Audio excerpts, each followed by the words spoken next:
Hey guys, இன்னைக்கு நான் explain பண்ண போற ஸ்டோரியோட முடிவை சொல்ல போறதே நீங்க தான்.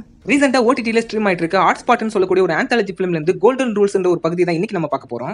மூவியோட ஸ்டார்டிங்ல நம்ம ஹீரோயின் அவங்க பேரண்ட்ஸ் கிட்ட பேசிட்டு இருப்பாங்க. அவங்க என்ன சொல்லுவாங்க பாத்தீங்கன்னா, இந்த மாதிரி நான் ஒரு லெஸ்பியன், சின்ன வயசுல இருந்து என் கூட படிச்ச அனிதாவை நான் லவ் பண்றேன், எங்க ரெண்டு பேரும் நீங்க தான் சேர்த்து வைக்கணும்னு சொல்லுவாங்க. இதை கேட்ட பேரண்ட்ஸ்க்கு பாத்தீங்கன்னா ஒண்ணுமே புரியாது, நெஞ்சே அடைச்சு போயிடும் அவங்களுக்கு. என்னடி வளருன்னு சொல்லிட்டு ஹீரோயினோட அம்மா கேட்பாங்க. அதுக்கு ஹீரோயின் பாத்தீங்கன்னா இதுவும் லவ் தான், சின்ன வயசுல இருந்து லவ் பண்ணிட்டோம், ப்ளீஸ் எங்களை சேர்த்து வைங்க அப்படின்னு சொல்லிட்டு கெஞ்சுவாங்க.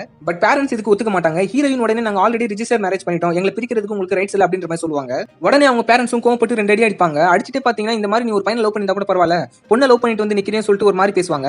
உடனே இதுதான் சான்ஸ் சொல்லிட்டு நம்ம ஹீரோயின் அப்ப நான் உண்மையாவே ஒரு பையனை தான் லவ் பண்றேன் அப்படின்னு சொல்லிட்டு உண்மையை போட்டு உடைச்சிருவாங்க. இதை கேட்ட உடனே பேரண்ட்ஸ்க்கு ரொம்பவே ஷாக் ஆயிடும். இந்த விஷயத்துக்கு வருத்தப்படுறதா சந்தோஷப்படுறதான்ற மாதிரி தான் ஃபேஸே வச்சுப்பாங்க. சோ நம்ம ஹீரோயின் அவன் ரொம்ப நல்ல பையன், ரொம்ப நல்லா பாத்துப்பான், ப்ளீஸ் அக்செப்ட் பண்ணிக்கன்ற மாதிரி கெஞ்சுவாங்க. தென் இங்க நடந்த எல்லா விஷயத்தையும் ஹீரோயின் ஹீரோ கிட்ட போன்ல சொல்லிட்டு இருப்பாங்க. அண்ட் அடுத்த நாள் நம்ம ஹீரோ பாத்தீங்கன்னா ஹீரோயினை கூட்டி நேரா அவங்க வீட்டுக்கு போயிருப்பாரு. இந்த மாதிரி இவங்க தான் பொண்ணுன்ற மாதிரி இன்ட்ரோடியூஸ் பண்ணி விடுவாரு. ஹீரோட பேரண்ட்ஸ் பாத்தீங்கன்னா லவ் அகைன்ஸ்ட் ஆலாம் இல்ல, நல்லாவே பேசுவாங்க. ஹீரோயினோட ஃபேமிலி பத்தி எல்லாம் விசாரிப்பாங்க.